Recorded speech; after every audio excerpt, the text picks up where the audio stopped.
June 17, 2025, coming up on Roland Martin Unfiltered, streaming live on the Black Star Network. NAACP and the Southern Environmental Law Center have put billionaire Elon Musk, xAI, on notice. They are planning to file a lawsuit against his Memphis company over air pollution. We'll talk to a local leader about that issue. 10 years ago, the Emanuel 9 were murdered in Charleston, South Carolina. We'll talk to a victim's family member about honoring their memory right here on the show. Also, folks, tonight, a new wave of resistance is rising. The League of Women Voters has launched Unite and Rise 8.5, mobilizing 8.5 million Americans to push back against anti-democratic policies. CEO Celina Stewart will join us. And tonight's Marketplace, we're drinking smarter. You'll meet the founder of InBooze, the all-natural cocktail kit company, shaking up your happy hour with flavor and wellness. Also, Donald Trump craziness when it comes to the issue of Iran. We'll tell you what's happening there. And a federal judge in Massachusetts makes it perfectly clear the Trump administration is flat out racist when it comes to getting rid of grants for people of color and LGBTQ folks in the National Institutes of Health. Wait till I show you what this federal judge, a Reagan appointee, had to say. It's time to bring the funk on Roland Martin Unfiltered on the Black Star Network. Let's go. He's got it. Whatever the miss, he's on it. Whatever it is, he's got the scoop, the fact, the find. And when it breaks, he's right on time and it's rolling. Best believe he's knowing. Putting it down from sports to news to politics. With entertainment just for kicks, he's rolling. It's on go, roll, y'all. It's Roland Martin, yeah. Rolling with Roland now. He's funky, he's fresh, he's real, the best, you know he's Roland Martin now.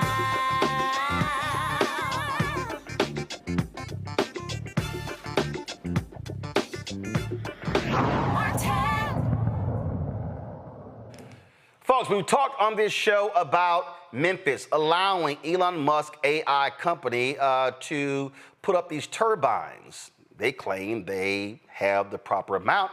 The others say, no, that's not the case. We've had Representative Justin Pearson on about that. Well, clearly the NAACP agrees. The NAACP and the Southern Environmental Law Center are going to sue Elon Musk AI company, xAI, claiming it is polluting black neighborhoods in Memphis without permission. Joining us right now to discuss this. First of all, there was a news conference earlier today. We're going to play the news conference, and then we'll be joined by someone from the Memphis NAACP. So here's what we'll say today at the news conference. This morning, the Southern Environmental Law Center, on behalf of the NAACP, sent a letter to xAI and its affiliates, letting them know that we intend to file suit under the Clean Air Act in response to xAI's continued use of unpermitted methane gas turbines in southwest Memphis. For the last year, these turbines have been pumping hazardous and smog-forming pollution into the air in South Memphis, a community already overburdened with industrial pollution. These pollutants can cause increased rates of asthma, heart disease, respiratory illness, and even cancer. The law is abundantly clear. xAI needed to get an air permit before installing and operating any of the turbines at their facility. Its failure to get a permit is an obvious violation of the Clean Air Act. Over the last year, you've no doubt heard a lot about a 364-day exemption that supposedly allows xAI to run these dirty turbines without any permits or any oversight. I want to be clear, there is no such exemption that applies to turbines. And nobody, not the mayor, not the Chamber of Commerce, not xAI, not the Shelby County Health Department, have been able to point to a single legal citation that would authorize these turbines to operate without a permit. Yes. This opens the floodgates for more data centers to drain our community of resources and further pollute it. That's right. Where is the impact study on the number of jobs this will bring and the effect on the environment? South and southwest Memphis have long been the dumping ground for toxic corporations. Today is an extraordinary day in this movement for justice rooted in love, as we demand that clean air is a human right. And there is not a person, no matter how wealthy or how powerful, that can deny the fact that everybody has a right to breathe clean air. It's not a feeling, it's a fact. This notice to sue xAI is a clarion call for unity across our city and across our county to unite in the fight. There's no more time for political platitudes or to have leaders put their heads in the sand. Now is the time to stand on the side of the people.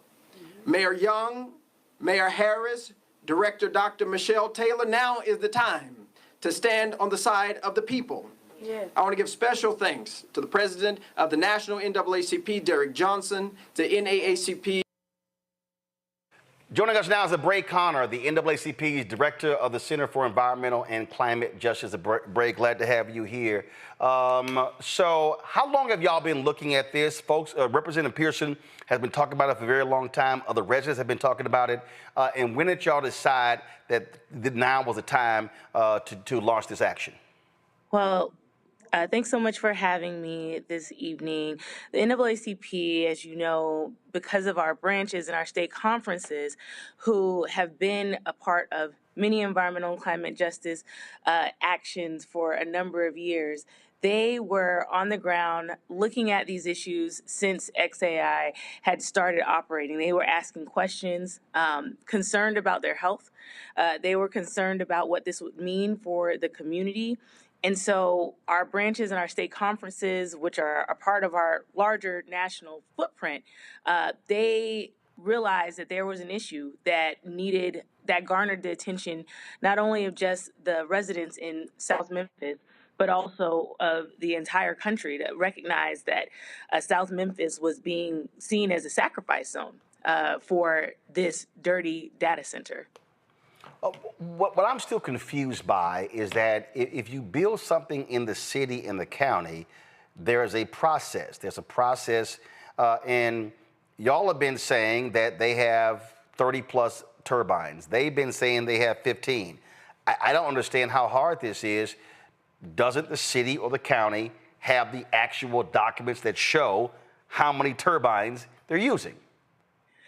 Well, your question is a great one. And the fact that the community had to uncover the extra turbines that were operating in South Memphis, it tells a larger story of the lack of transparency, the fact that the community themselves had to go out and uncover these methane gas turbines that have been operating in their communities.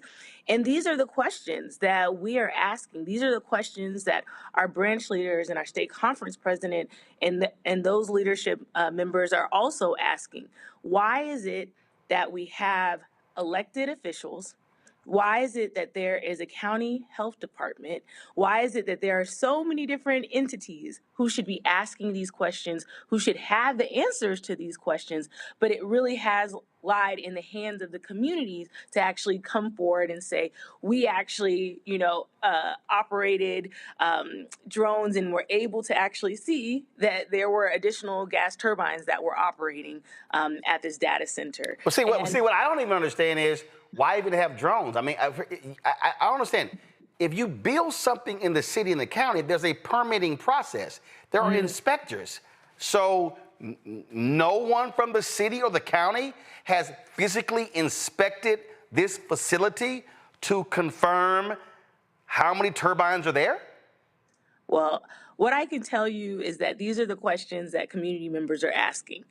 There's been a lot of conversations that have happened without there being any transparency. That was something that we highlighted in the letter that we sent even before this notice of the intent to sue, that the community members have been saying, why is there not more transparency? Why has there not been more public hearings? There's been a couple flyers that don't have a lot of information about what's happened since the beginning, since they started operating back last June. And now the community is saying we're demanding answers because if the city and if the county is not going to do their job, then we're going to file this notice of intent to sue under the Clean Air Act. Questions? I'm going to introduce my panel right now. Joining us, Dr. Mustafa Santiago Ali, former senior advisor for environmental justice at the EPA. We also out of D.C., Randy Bryant, entrepreneur, author of Never Say It, 25 Phrases You Should Never Ever Say to Keep Your Jobs and Friends. Also D.C., Joe Richardson, civil rights attorney out of L.A. Mustafa, this is your lane. I'll start with you. Yeah, well, Bray, it's good to see you and continue the good fight. You know, it's curious. So there, of course, there are the state environmental regulations. On the federal side, we've got NEPA. You've got Title V permits. You've got a number of different things that folks have to go through to be able to, legally run these types of things. What's the analysis look like in relationship? I'll just stay on the EPA side of the equation, the various environmental laws, statutes, and regulations that folks have to be in compliance with.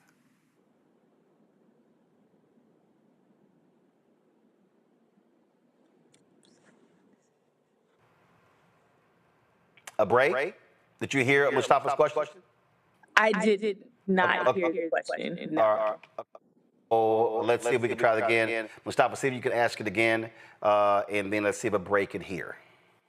Okay. Well, Brad, first of all, I was saying it's good to see you. I did. Yeah. So let me put it in context. So we know that we've got, a couple 100,000 people who are dying prematurely from air pollution.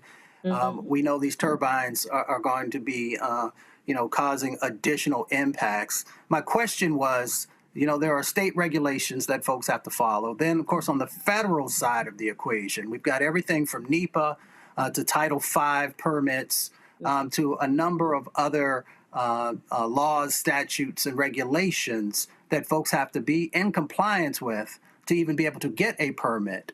So my question is, staying on the EPA side of the equation, how are folks able to move forward on these various sets of things that have to be in place before you can even start business? Yeah.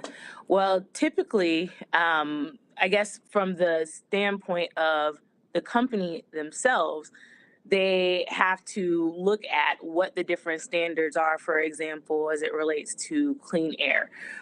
And so if you have, for example, 35 gas turbines that are running and operating, they have to apply for permits to ensure that they are actually able to run those turbines actually in a community. The community itself also has the ability to ask questions because these processes are supposed to be open to the public. So, for example, if someone applies for a permit, that's information that the community should be able to find out. And that's how, for example, the community found out that these turbines were operating without any permits at all.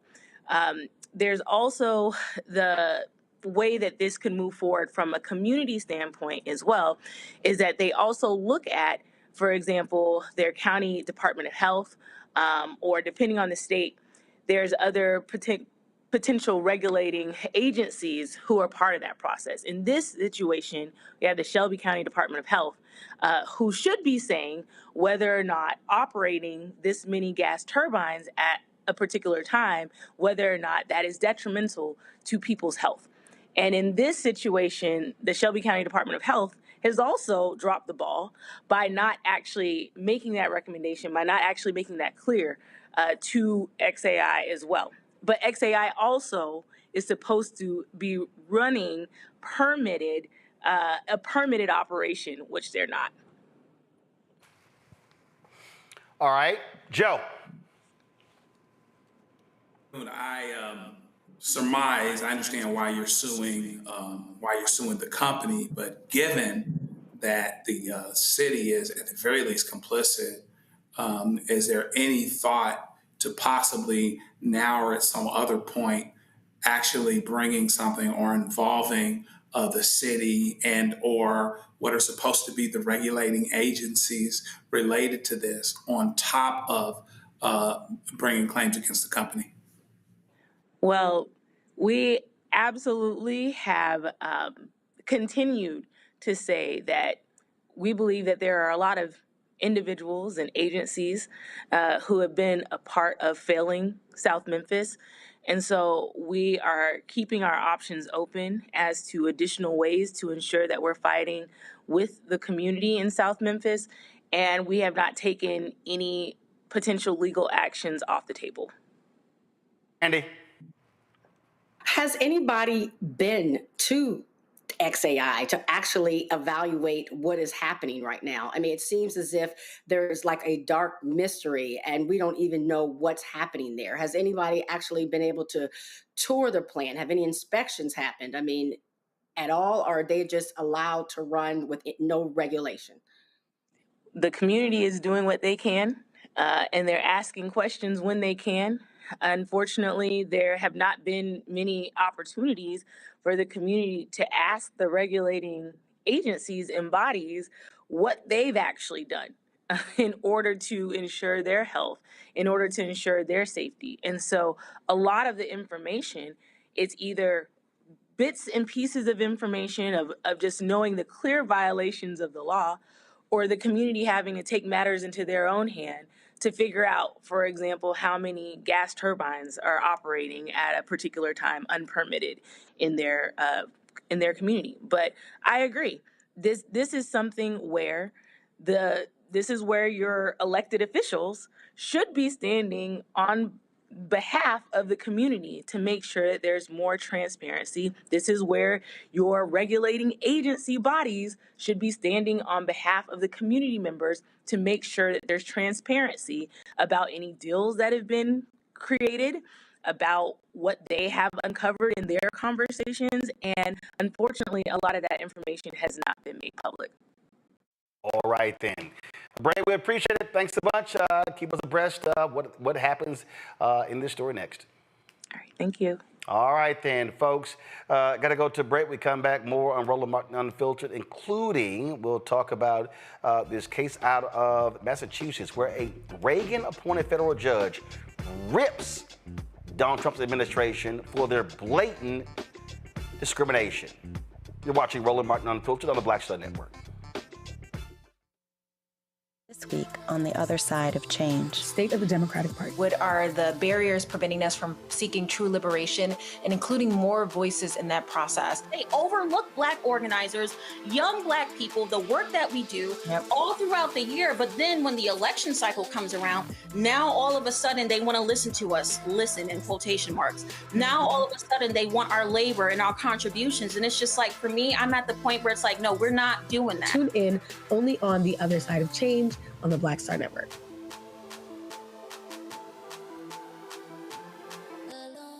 Next on the Black Table with me, Greg Carr.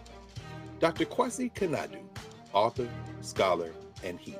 He is one of the truly representative thinkers and activists of our generation. I had a dream, a particular night, and when I woke up, several ancestors came to me, and they came to me and said, "We really like what you're doing, but you have to do more."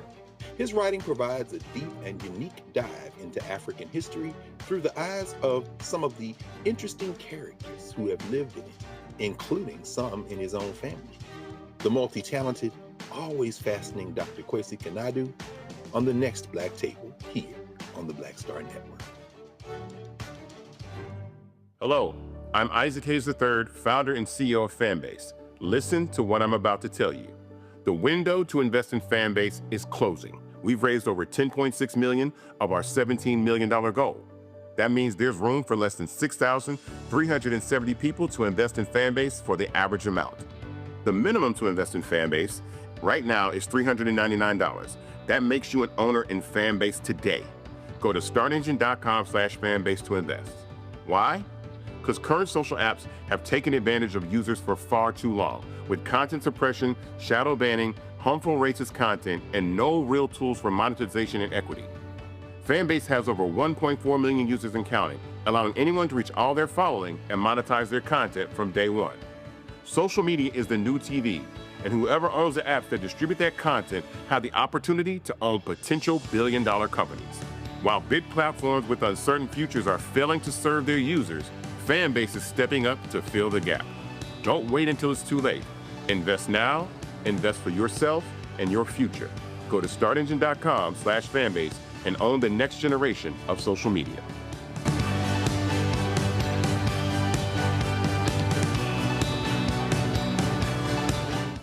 Now streaming on the Black Star Network.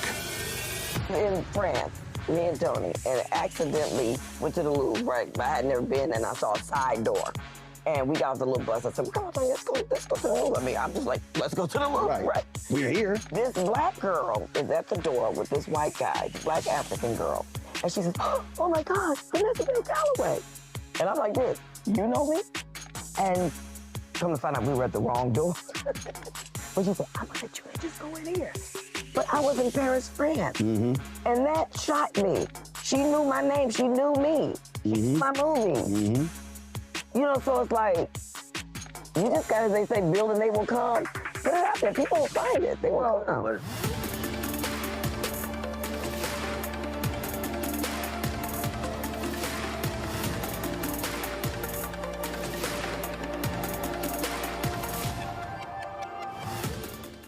Hatred on the streets, a horrific scene, a white nationalist rally that descended into deadly violence. White people are losing their damn minds.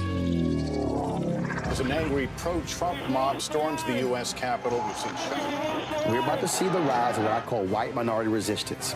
We have seen white folks in this country who simply cannot tolerate black folks voting. I think what we're seeing is the inevitable result of violent denial. This is part of American history. Every time that people of color have made progress, whether real or symbolic, there has been what Carol Anderson at Emory University calls white rage as a backlash. This is the rise of the Proud Boys and the Boogaloo Boys. America, there's going to be more of this. There's all the Proud Boys, guys. This country is getting increasingly racist in its behaviors and its attitudes because of the fear of white people. The fear that they're taking our jobs, they're taking our resources, they're taking our women. This is white fear.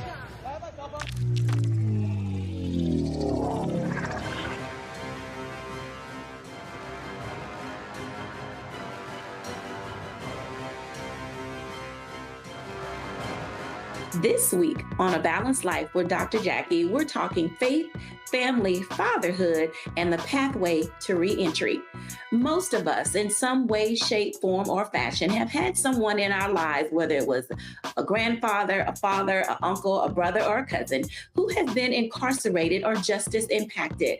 What does that look like in rebuilding family and relationships? What does it look like for us to be able to have substantive conversations, come to the table, love on each other, while at the same time get it all out in the open so that we can begin a new journey together? You know, the last thing you want is, in the midst of trying to piece your life back together, for home to not be a comfortable place. That's all next on A Balanced Life with Dr. Jackie here on Black Star Network.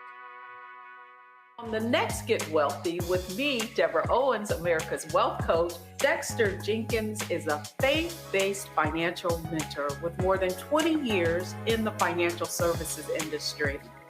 He's passionate about helping families build generational wealth. Even though I'm talking about things like prayer, I'm talking about things about reading the word, I'm talking about things like fellowship, I'm talking to members who are dealing with losing their houses, or I'm talking to members who, because of a lack of the handling their finances, they're working 2 and 3 jobs. And so what I'm finding is that they're not coming to church because they don't have a handle on their finances. We're talking how to get wealthy through faith and our finances on the next Get Wealthy, right here, only on Black Star Network. We begin tonight with the people who are really running the country right now. Now, Trump is often wrong and misleading about a lot of things, but especially about history. Donald Trump falling in line with President Elon Musk. In the wake of the unsettling news that MSNBC has canceled Joy Ann Reid's primetime show, The Readout, Roland Martin and the Black Star Network would like to extend an invitation to all of the fans of Joy Ann Reid's MSNBC show to join us every night to watch Roland Martin Unfiltered, streaming on the Black Star Network for news, discussion of the issues that matter to you, and the latest updates on the twice impeached criminally convicted felon-in-chief Donald Trump and his unprecedented assault on democracy, as well as co-president Elon Musk's takeover of the federal government. The Black Star Network stands with Joy Ann Reid and all folks who understand the power of black voices in media. We must come together and never forget that information is power. Be sure to watch Roland Martin Unfiltered weeknights, 6 p.m. Eastern at youtube.com/Roland S. Martin or download the Black Star Network app. How you doing? My name is Mark Carey, and you're watching Roland Martin Unfiltered. Deep into it, like pasteurized milk without the 2%. We getting deep. You want to turn that shit off? We're doing an interview, motherfucker.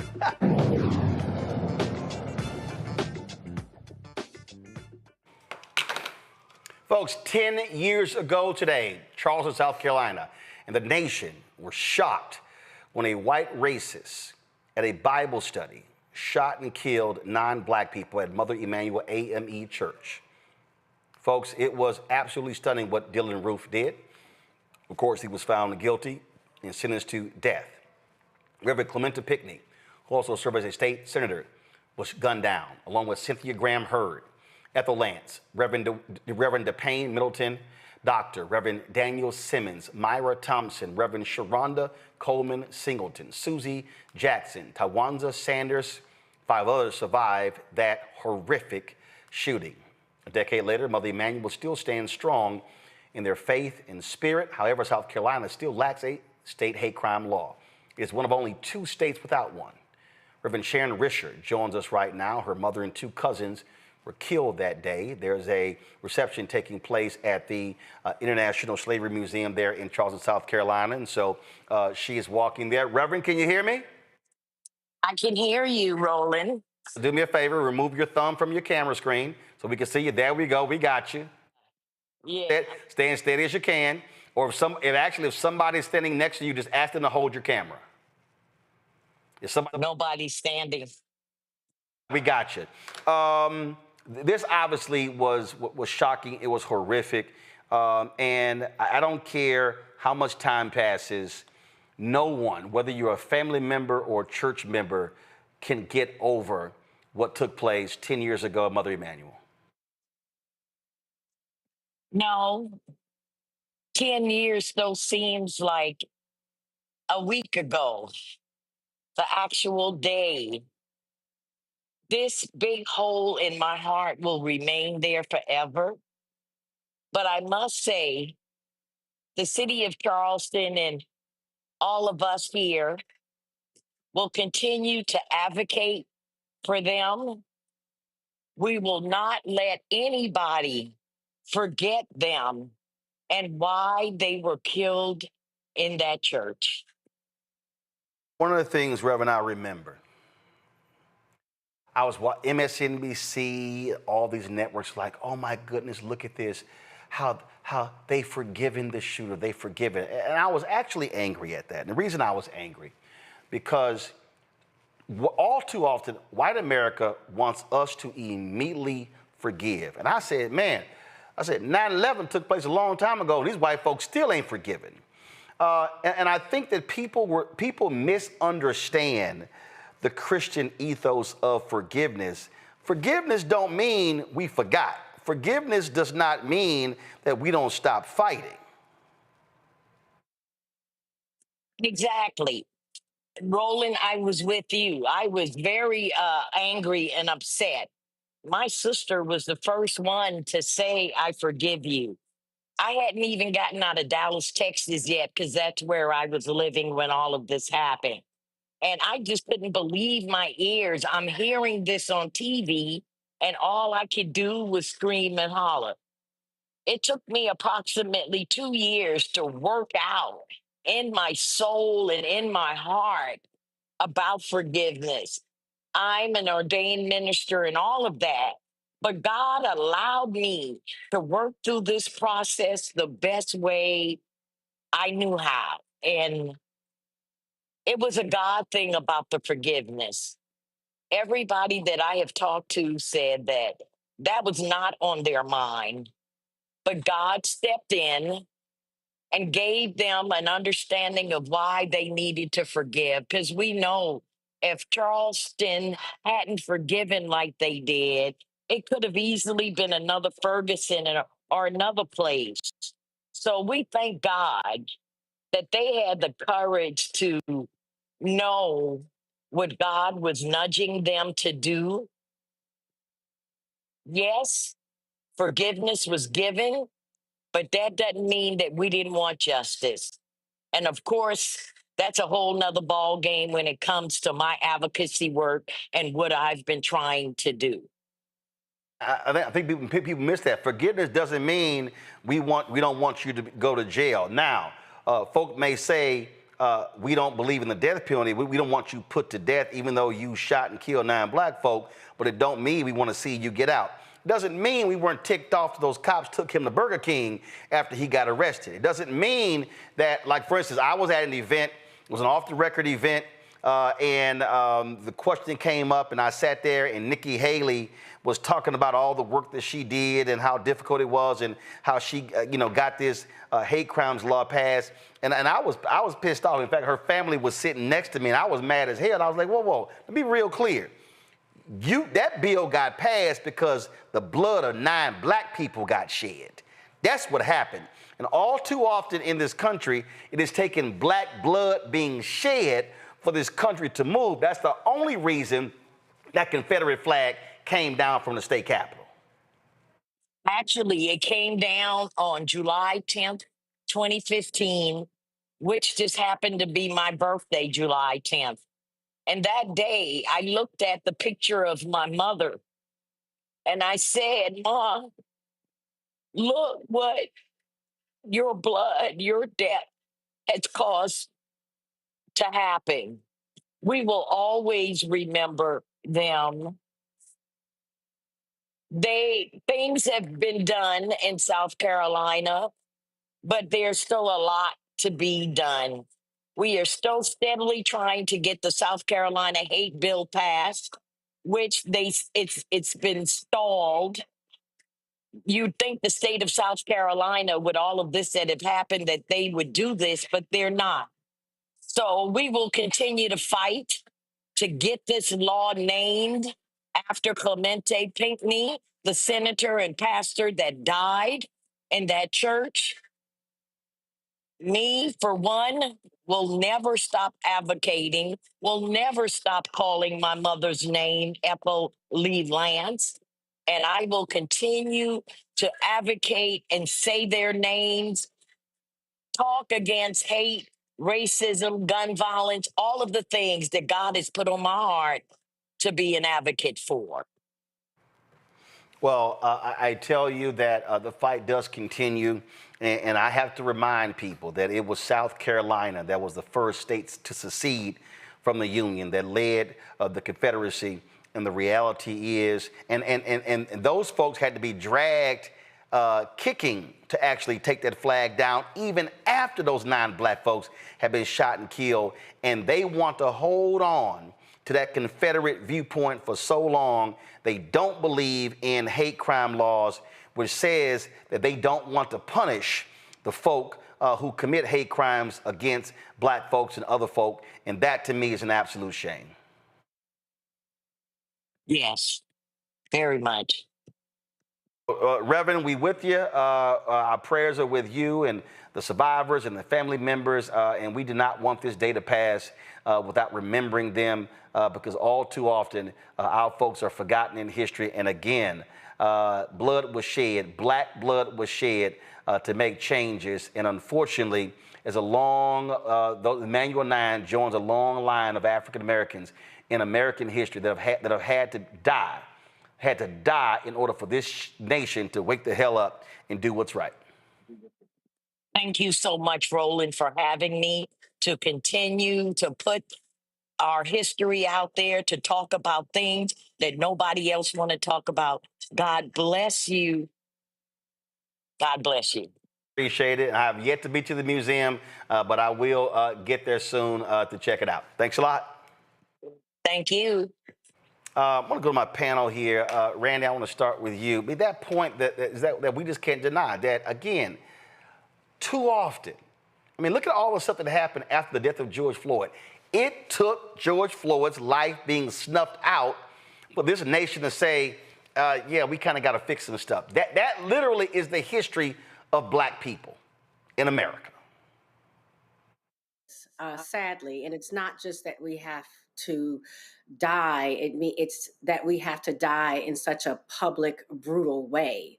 You think about those 9 people who were in their home of worship, which you would think would be the safest place to be, and are shot down by a young, and they welcomed him in. You know, they welcomed him in, and then what was so just that blew me away is you brought up the Burger King. When they took this white young boy murderer to Burger King afterwards to feed him a meal, they could still see his humanity, still were worried about if he wanted something to eat. Whereas Black people every day are fighting for people to see our humanity. It's a stark contrast to the way that we're treated.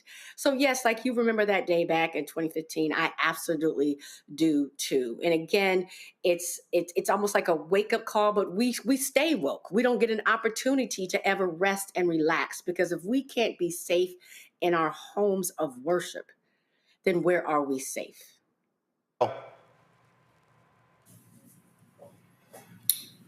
Did you say my name? I'm sorry. So it's interesting in South Carolina. I pay a little bit more attention to South Carolina because my daughter's been there, been working there. We all remember where we were 10 years ago. And interestingly, all these years later, there's still no hate crime bill passed. And in Conway, which is the next town over from Myrtle Beach that has a Black mayor, they've dealt with racists doing cross burnings. Then you can't really prosecute them the way that you need to because there is no hate crimes bill. And they've gone out of their way saying, in this particular instance, that the reason why they're doing this, doing these hate crimes, what are hate crimes, is because they hate Black people. People were actually hard to evict, and they were really hard to exact justice against when you know for a fact that these are hate crimes. And so it is important for us to understand and realize, and for society to understand and realize, that the only way that there's often progress on these things, is that somebody has to die. And too often it is a victim of a hate crime, which can be people of color. In this particular instance, Pastor Pinckney and 9 others. I believe it was 10 total or 9 total. And so it's a shame that we're still there. South Carolina still has moves to make and things that it can do. But we just have to continue along the road, speak truth to power, call it what it is. The reason anything got done here is because Black folks died in a situation where they shouldn't have. And even then, you're still not dealing with gun safety issues at the level that we need to. We're still acting like there should have been a consensus to do a hate crime bill. A hate crime bill should have come quickly and soon after. But we're still here in some of those ways. But remaining hopeful and remaining optimistic, we can forgive, like you say, but still seek justice. People want to say forgive and forget, but you're supposed to do justice. It's biblical that you're supposed to do justice. Just like it's biblical, you're supposed to forgive. They're not mutually exclusive. You don't have to do one in lieu of the other. You don't have to pick your poison, as it were. You can still do both and do the right thing. So we have to continue along that route and continue to do that. Mustafa? I mean, this is a tough conversation for me because I knew Reverend Pinckney because of all the amazing folks I had worked with in South Carolina. I mean, let's just be honest. We are considered sacrificable people in many places across this country.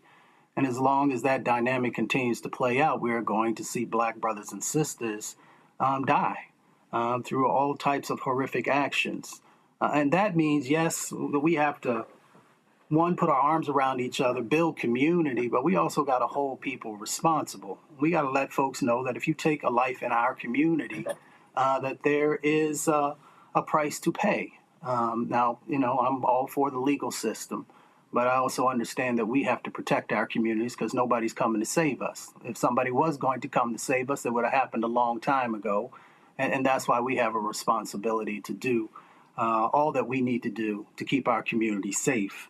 When I'm going through these traumatic situations and thinking about what happened 10 years ago, I write because it helps me to deal both on the mental health side of the equation, but also to give clarity into the moment and the things that we need to do. And I wrote this piece this morning, and it'll just take me 30 seconds here, around Holy Ground Got Blood in It. 10 years ain't healed the pews, still whispering psalms through smoke. Some Sundays the choir don't sing, they moan in key.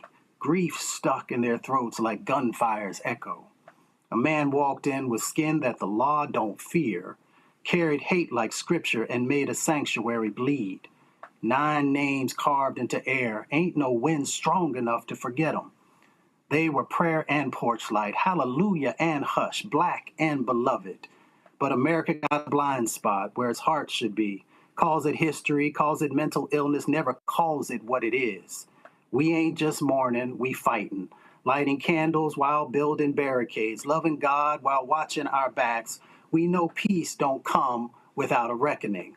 So we hold hands, say their names like armor. Cynthia, Susie, Tawanza, Daniel, Sharonda, Myra, Ethel, DePayne, and yes, Clementa. This ain't just a eulogy. It's a war cry wrapped in a hymn, a vow made with tear-stained mouths. We're going to turn this grief into something holy that fights back. All right, then. Well, we certainly appreciate that. And Randy and Joe, don't be getting no ideas of writing poems and then y'all going to read them on the show. So that's a one-time only thing. All right. All right. Great job, Mustafa. Good job, Frat. Folks, we come back. A federal judge appointed by Ronald Reagan says the Trump administration's ban on National Institutes of Health grants is the most blatant discrimination he has witnessed from the federal bench in 40 years. We will discuss next on the show. Don't forget, folks, you want to support this show and this network. Join our Bring the Funk fan club. The goal is to get 20,000 of our fans contributing or more, contributing on average $50 each a year. Y'all, that's $4.19 a month, 13 cents a day. Now, here's the deal. I purposely don't charge people to subscribe to this show. We don't have a Patreon. We're not hitting you on Substack because we wanted the content of this show to be widely available. So we're available, of course, on YouTube, on Facebook. We post our content stuff on Instagram and Fanbase and TikTok and Snapchat and all the social platforms. Also our Black Star Network app. And so that's what our goal is. That's one of the reasons why we're one of the top 100 podcasts on YouTube. But your support is critical because we don't have millionaires and billionaires cutting us checks. They're not sending us money every single month. These ad agencies out here, they're not sitting here including us. I've met with several of them. We had one meeting, haven't heard from them since. And so your support is critical to us building this show into something larger. I told you before, I'm literally having BlackStarNetwork.com being rebuilt as we speak as a portal for news and information. That is happening right now. We hope it will be done in the next 30 days. We'll have written stories in addition to our video stories. We're adding new shows, and so we shot a business pilot show. We're looking at a health show, other shows as well. There's specialized content that we're doing, going to be traveling on the road, broadcasting across the country. All of this happens with resources. And so when you join one of the 35,000 people that have supported us since we launched this show on September 4th, 2018, and since we launched this network on September 4th, 2021. So to do so, please contribute via Cash App. Use the Stripe QR code. Cash App changed their rules, so we don't have direct accounts, so we got to use Stripe QR code. You see it right here on the screen. Of course, you can click the Cash App button to continue to contribute. Also, if you want to send a check and money order, make it payable to Roland Martin Unfiltered. Again, Roland Martin Unfiltered. Send it to P.O. Box 57196, Washington, D.C., 20037-0196. You got to give us 4 to 6 weeks when you send it, folks, because you're coming here in the mail. Then we got to deposit it, but mobile, or we may have to actually mail it to the bank when sometimes it can't read your check or the money order. You can contribute via PayPal, R. Martin Unfiltered, paypal.me/R. Martin Unfiltered. You're going to see it says New Vision Media. That's our parent company. Venmo is venmo.com/RM Unfiltered. Zelle, Roland@RolandSMartin.com. Roland@RolandMartinUnfiltered.com. When you get my book, White Fear, How the Browning of America is Making White Folks Lose Their Minds, available at bookstores nationwide, or get the audio version of Audible. That money comes back into the show as well. When you buy our swag, of course, our shirts and hats and other things at RolandMartin.creator-spring.com, QR codes there as well. We get a pro cut of that. It comes back into the show. When you shop the black products at shopblackstarnetwork.com, we also get a cut of that. That's another way to support the show. That's shopblackstarnetwork.com. So there are multiple ways that you can support us here at Roland Martin Unfiltered and the Black Star Network. And so please do so, and we appreciate all of that. I'll be right back. Next on the Black Table with me, Greg Carr. Dr. Kwasi Kanadu, author, scholar, and healer. He is one of the truly representative thinkers and activists of our generation. I had a dream, a particular night, and when I woke up, several ancestors came to me, and they came to me and said, "We really like what you're doing, but you have to do more." His writing provides a deep and unique dive into African history through the eyes of some of the interesting characters who have lived in it, including some in his own family. The multi-talented, always fascinating Dr. Kwasi Kanadu on the next Black Table here on the Black Star Network. This week on the other side of change. State of the Democratic Party. What are the barriers preventing us from seeking true liberation and including more voices in that process? They overlook Black organizers, young Black people, the work that we do all throughout the year. But then when the election cycle comes around, now all of a sudden they want to listen to us, listen in quotation marks. Now all of a sudden they want our labor and our contributions. And it's just like, for me, I'm at the point where it's like, no, we're not doing that. Tune in only on the other side of change on the Black Star Network.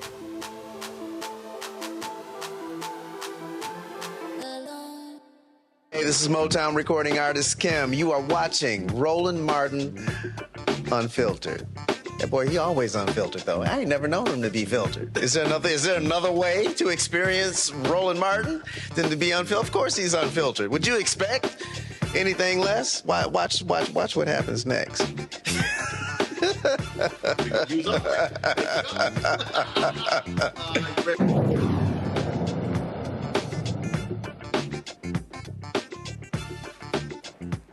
Across the country, women are building a powerful movement to resist what many see as a fallen democracy. Unite and Rise 8.5 is mobilizing 8.5 million people to stand up against the anti-democratic actions of the Trump administration. This, of course, was launched in May of this year. And so this is, of course, a critical effort because we've always talked about the importance of, again, mobilizing and organizing. Mobilizing and organizing. It runs through the 2026 midterm elections.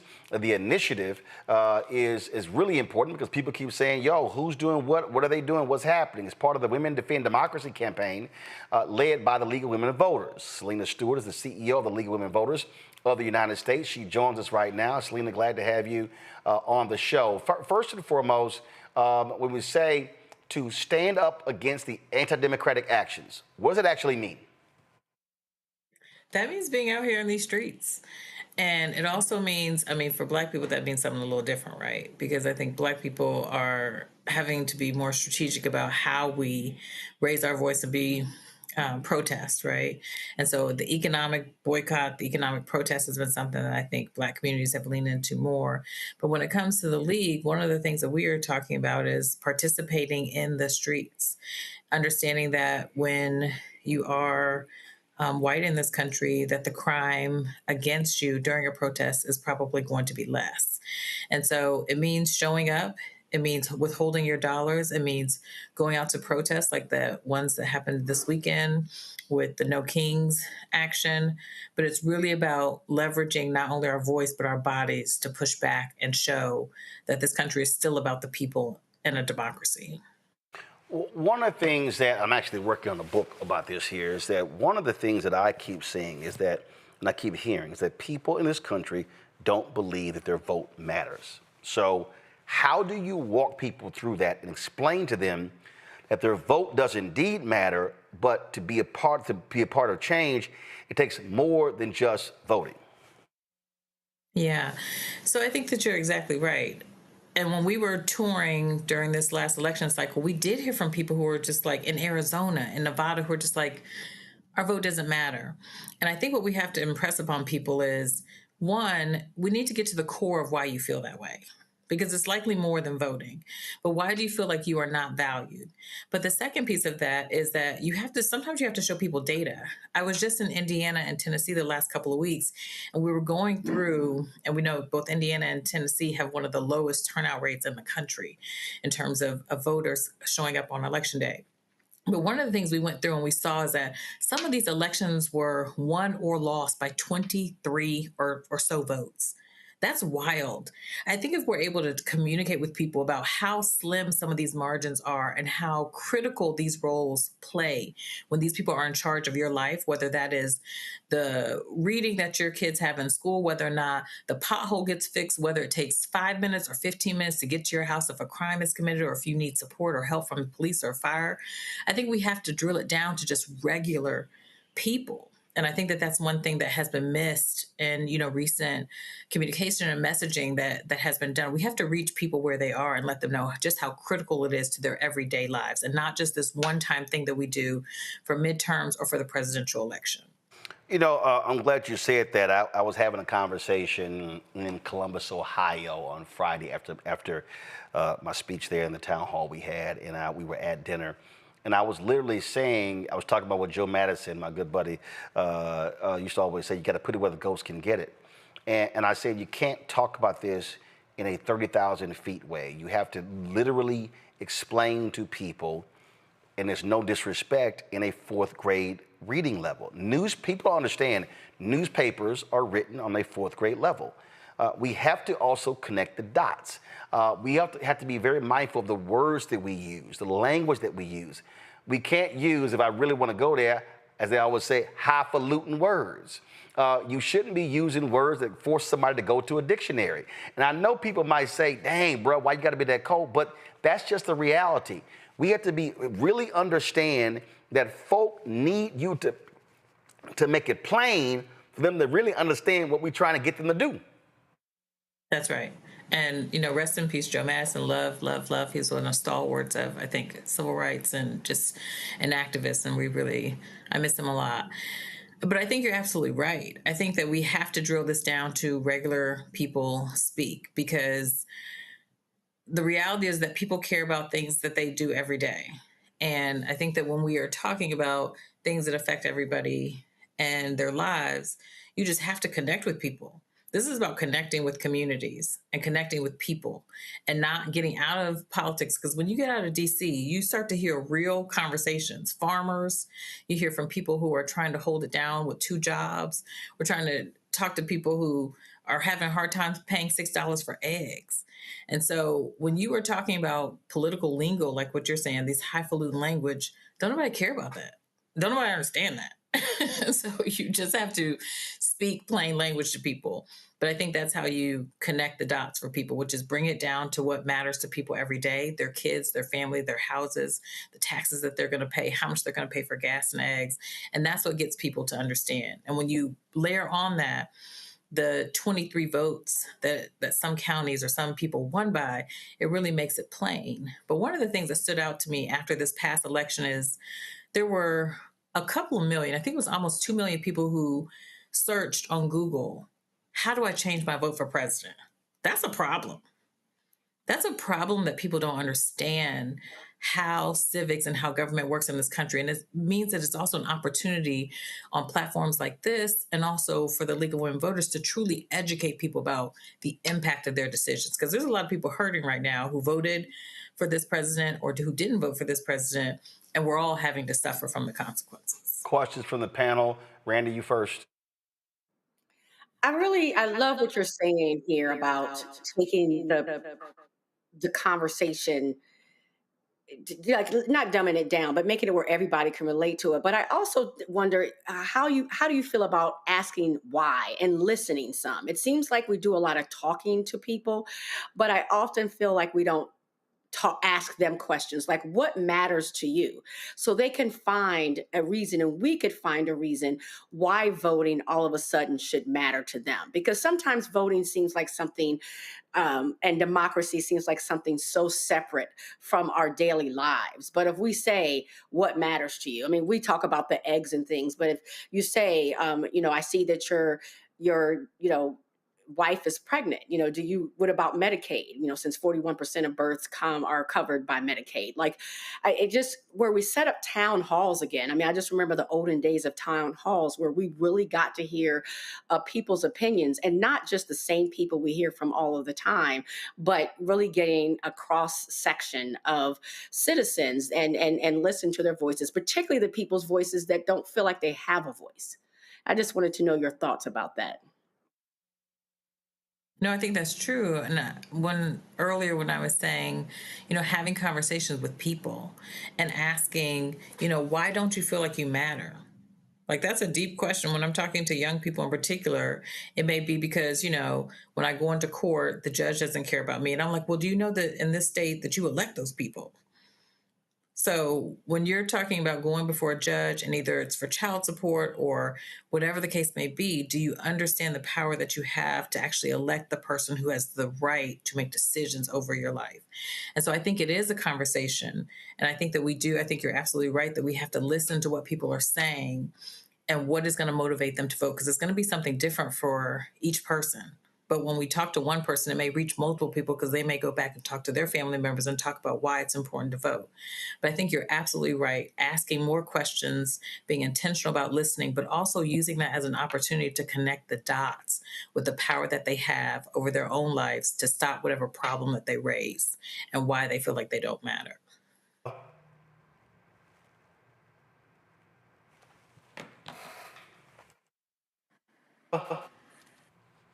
I think I may be next. So, sister, first of all, thank you. Thank you for everything that you're doing. Thank you for being a leader who understands how important it is to make sure that the unseen and unheard, have a platform and have a place where they can go, where folks actually care about them.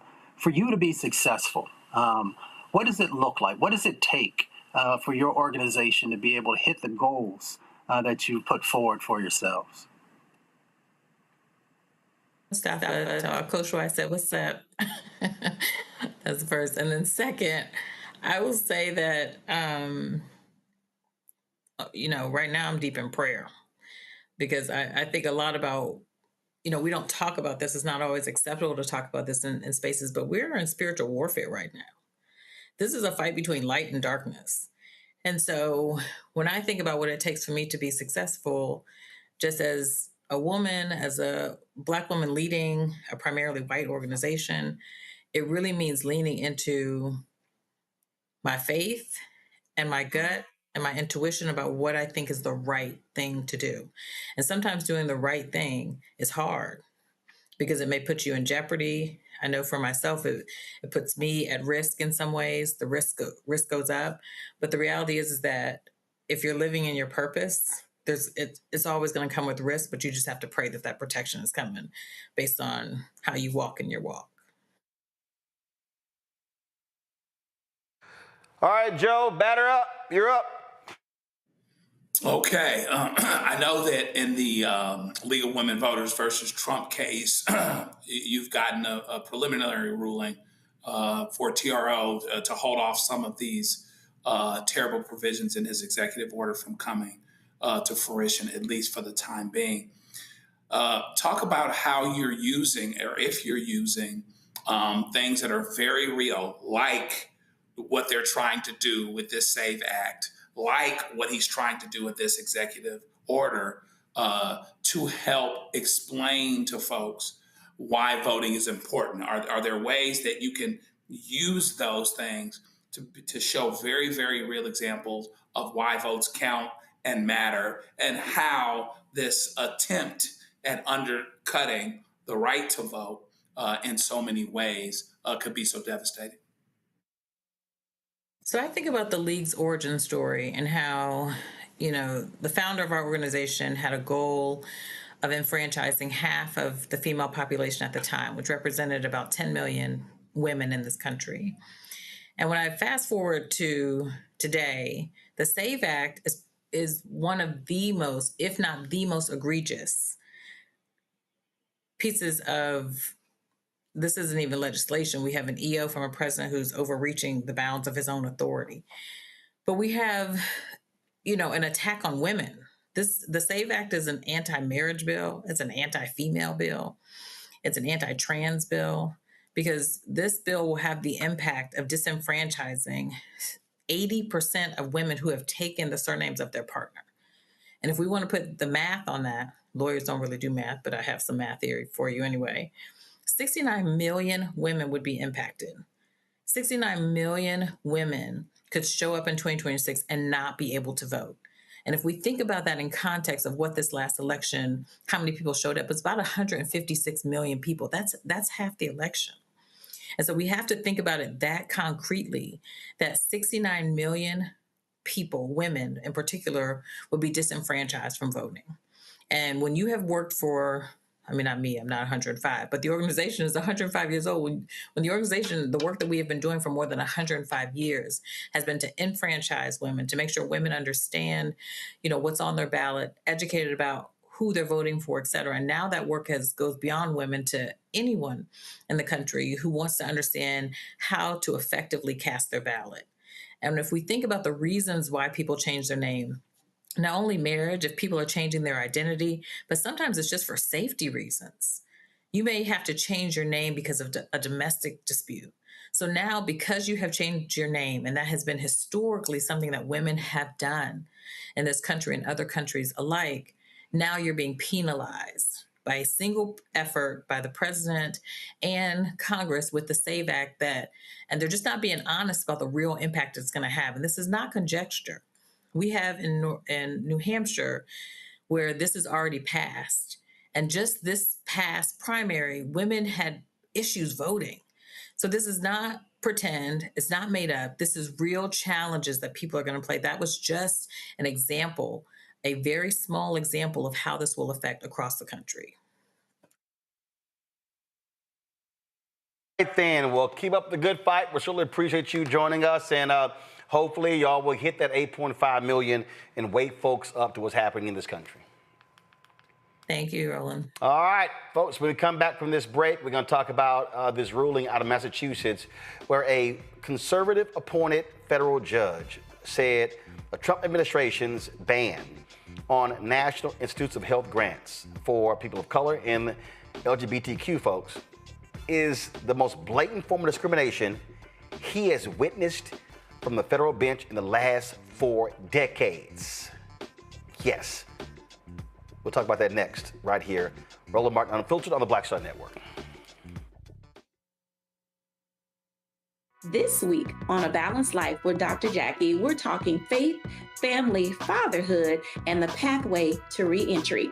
Most of us, in some way, shape, form, or fashion, have had someone in our lives, whether it was a grandfather, a father, an uncle, a brother, or a cousin, who has been incarcerated or justice impacted. What does that look like in rebuilding family and relationships? What does it look like for us to be able to have substantive conversations, come to the table, love on each other, while at the same time get it all out in the open so that we can begin a new journey together? The last thing you want is, in the midst of trying to piece your life back together, for home to not be a comfortable place. That's all next on A Balanced Life with Dr. Jackie here on Black Star Network. This week on The Other Side of Change. State of the Democratic Party. What are the barriers preventing us from seeking true liberation and including more voices in that process? They overlook Black organizers, young Black people, the work that we do all throughout the year. But then when the election cycle comes around, now all of a sudden they want to listen to us, listen in quotation marks. Now all of a sudden they want our labor and our contributions. And it's just like, for me, I'm at the point where it's like, no, we're not doing that. Tune in only on The Other Side of Change on the Black Star Network.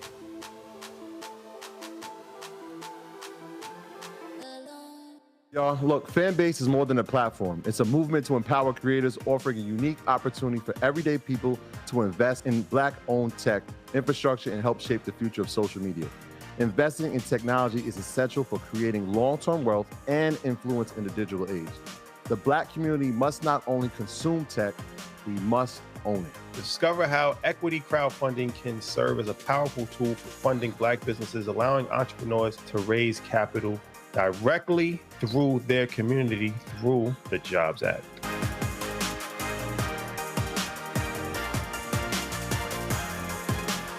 This is Tamala Mann. And this is David Mann. And you're watching Roland Martin Unfiltered.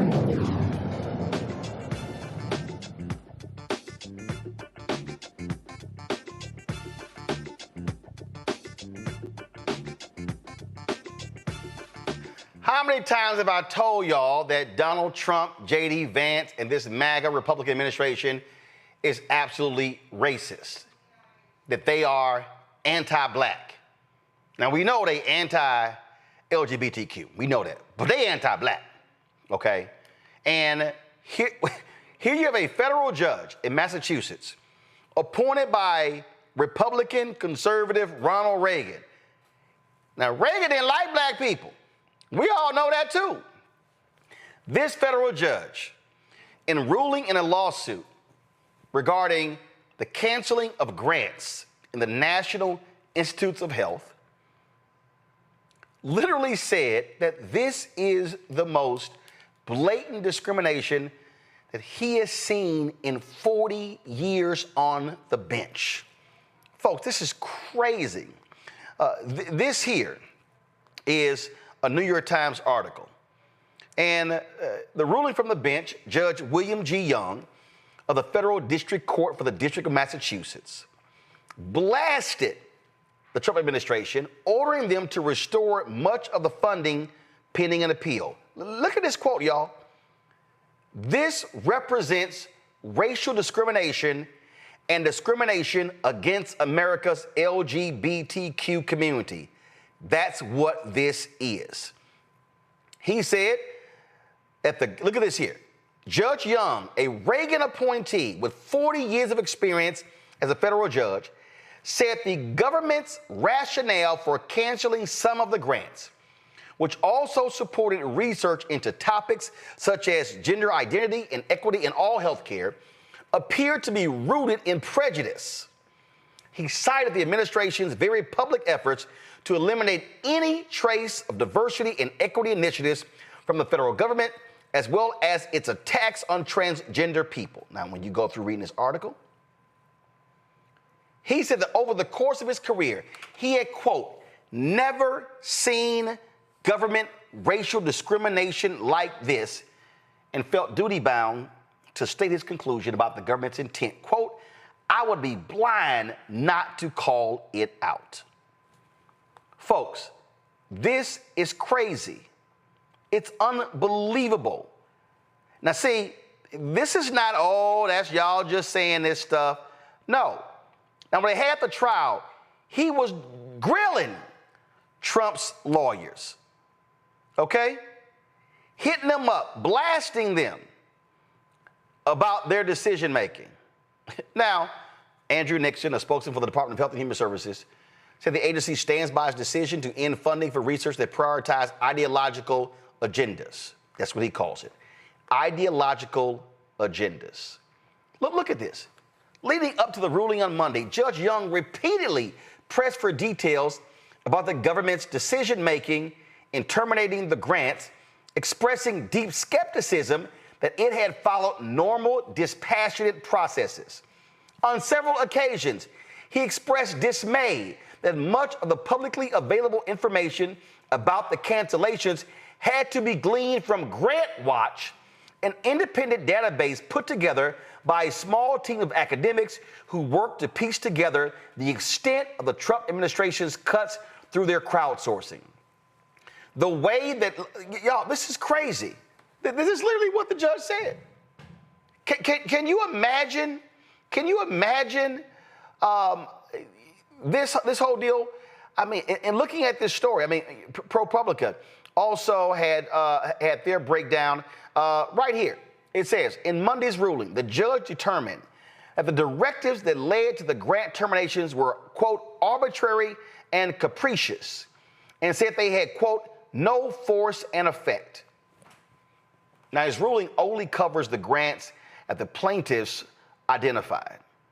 But it was absolutely crazy. Absolutely crazy what he said. Come back. ProPublica story. He also noted the administration's targeting of LGBTQ plus research. Quote, it is palpably clear these directives and the set of terminated grants here also are designed to frustrate, to stop research that may bear on the health. We are talking about health here, the health of Americans, of our LGBTQ community. That's appalling. Folks, this is a Reagan-appointed federal judge. Kush Desai, White House spokesman, this is how they responded. Quote, it was appalling that a federal judge would use court proceedings to express his political views and preferences, adding that, quote, justice ceases to be administered when a judge clearly rules on the basis of his political ideologies. Desai also defended the administration's policies targeting diversity, equity, inclusion, calling it, quote, a flawed and racist logic. He also said that the administration was committed to, quote, restoring the gold standard of science, which he claimed involved a recognition of the biological reality of the male and female sexes. The NIH, he said, is shifting, quote, research spending to address our chronic disease crisis instead, not to validate ideological activism. Joe, you in turn. Can you recall a federal judge, a conservative judge appointed by a Republican, excoriating the government in such stark racial language? No, is the short answer. You know, even some of Bush 1 and Bush 2's appointees were more moderate. They were conservative. But this guy he's a conservative. He's a conservative's conservative, it seems like. And to the extent that the government wants to allege that he's stating his political ideology, well, maybe so if his political ideology is actually pro-Constitution. You know, there are some conservatives out here who believe in the Constitution, and arbitrary and capricious is a big problem. Clearly, this is, you know, Project 2025 and its ilk and its spirit. So you just go and you just slash everything having to do with DEI, having to do with LGBTQ plus, you know, then incidentally, of course, next door to that, having to do with trans issues, et cetera. And you just get rid of all of it just because. And you just can't do it that way, particularly at this level. And so it ought to say something that a judge with this political leaning, how he's been, who appointed him and how long he's been on the bench. It's not his first rodeo. He's been doing this longer than a lot of these guys in the administration or puppies have been alive. So when he says something, it ought to resonate in that if someone has any shred of believing in the Constitution, they should know that they got it wrong here in terms of how they did what they did. However, it's just like anything else. You don't even have to be in the law. You don't even have to be dealing with legal issues and constitutional issues to understand what they're doing. Politically, they often accuse someone, whether it's a judge, whether it's another politician, or whether it's certain people, whether it's Democrats, whether it's independents, whoever it is, of doing exactly what they're doing. So what they're doing is blaming the judge for being political, when in fact, the judge is being constitutional, and they're the ones that are being political, which is why the things that they're trying to cut are the things that they're trying to cut. And so I'm glad that he pointed that out. he pointed out also that this only applies to the things that have been named. Maybe that means hint, hint, hint. You should bring a couple more of these other people, other agencies, as to other things that have been cut as arbitrarily and as capriciously. But yeah, in answer to your question, no, I haven't seen it like this. And in another world, hopefully with someone, it resonates to demonstrate that the administration has a problem with the way they're doing what it is that they're doing, and that this can be a template to allow us and to remind us to keep going as it pertains to the courts, because a lot of this is so blatantly racist, so blatantly fill in the blank, etc., that we may be able to come in under a standard like this, bring funding back in, make some things happen in the meantime, hopefully win this election coming up, so that some of these things could potentially change permanently, and or some of this ridiculous legislation doesn't get passed. Mustafa, here's what's quite interesting here, and I'm just pulling up. Give me 1 second. I want to pull this up here. This is from the Federal Judiciary Center.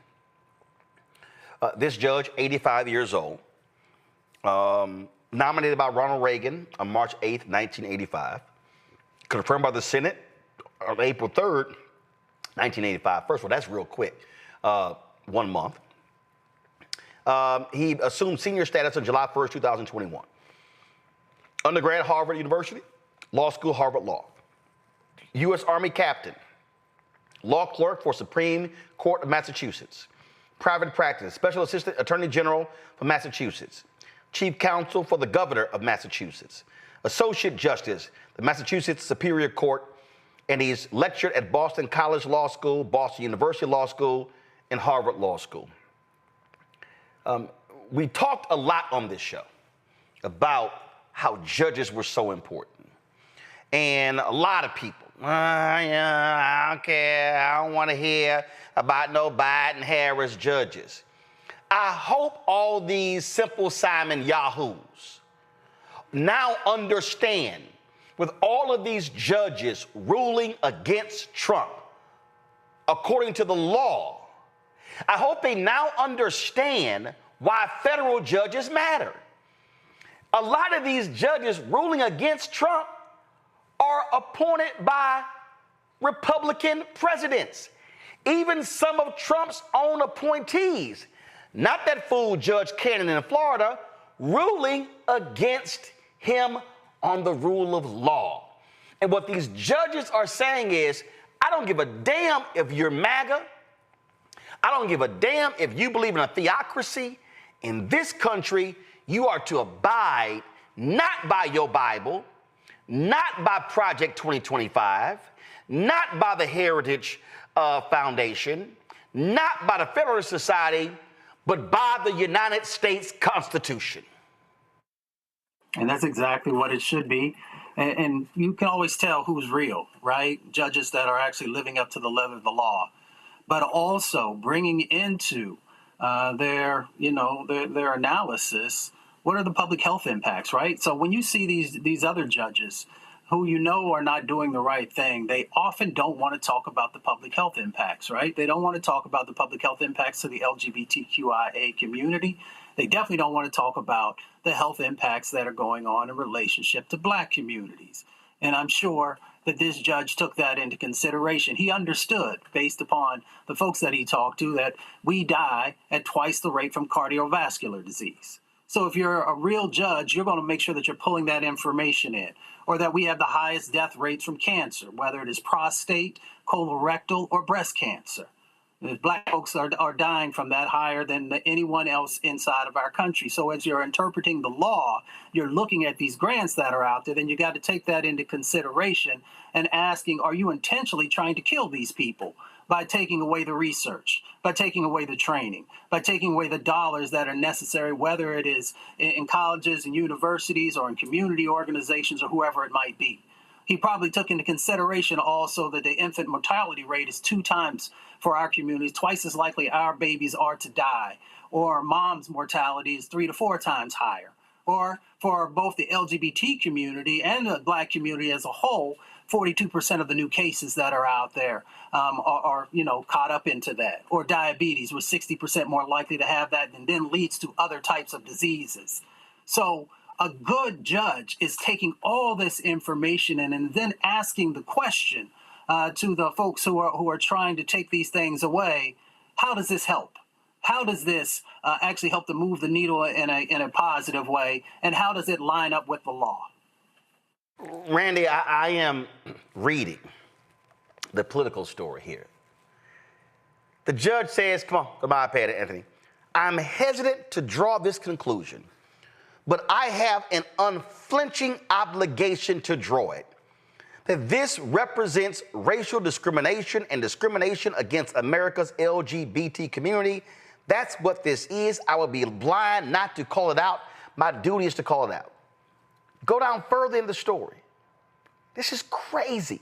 He says, you are bearing down on people of color because of their color. The Constitution will not permit that. Have we fallen so low? Have we no shame? Then, Young said the administration made virtually no effort to push back on claims that the cuts were discriminatory. We're talking about health here, the health of Americans, of our LGBT community. That's appalling. Now check this out. The Department of Justice, which defended, this is a political story, which defended NIH, argued the terminations align with congressional mandates to improve research. Quote, research programs based on gender identity are often unscientific, have little identifiable return on investment, and do nothing to enhance the health of many Americans. Many such studies ignore rather than seriously examine biological realities. It is an improvement to eliminate these, DOJ lawyer Thomas Ports Jr. said during the hearing. Young pressed the DOJ for an explanation. Where's the support for that? I'm asking you to just explain to me, often used to support unlawful discrimination. I see no evidence of that. A federal judge, a conservative judge appointed by a hardcore Republican, Ronald Reagan, issues this type of ruling. And you know who's real quiet, Randy? All them Negroes who were skinning and grinning at the White House. I don't hear nothing from Pastor Darrell Scott. Oh, he was tweeting yesterday about how they should bomb MSNBC and CNN. And I tweeted his ass blasting him. Oh, then they were sitting here. I ain't heard nothing from Michaela Montgomery, the little loudmouth out of Atlanta who was with Trump at Chick-fil-A. What, Angela Stanton King, she ain't said nothing. She was on Willie D's podcast. She ain't talked about this here. Where you at, Joseph Pinion? Where you at, King Randall? Where you at? That little elf, Terrence Williams? Where y'all at? Where you at, Davis Harris Jr.? It's amazing how these happy-go-lucky Negroes. Where you at, Paris Denard? Where you at? Oh, where you at, that little child with the Florida A&M, Sharice Lane? Where you at? It's amazing. See, they get mad. I call them to help, because that's all y'all are.